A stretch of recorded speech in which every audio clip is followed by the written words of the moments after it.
I'm working on some detail for this post end. I've already chamfered the end with the miter saw, and that came out well.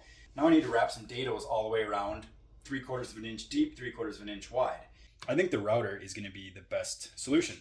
So I've got this set to 3/4 of an inch deep. This plunge router is going to give me some options. What I can do is set this depth stop. Every time that I turn this, it's 1/4 of an inch from here to here. So if I go all the way up to here, I'm going to now be at 1/4 of an inch. So that'll be a nice first pass, and then I'll do 1/2 of an inch and then all the way down to 3/4 of an inch. But now I need something to ride this base along.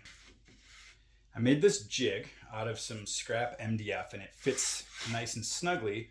I know that the distance between my router bit and the edge of the router base is 2 5/8 of an inch. So I can line that up on my mark, and then my router will ride right along here.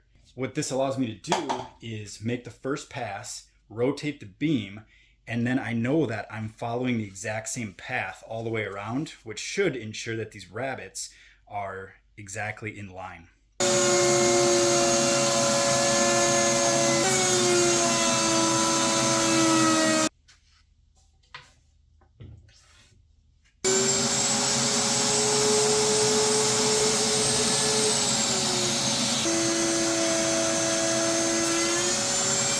Well, that worked better than I even expected.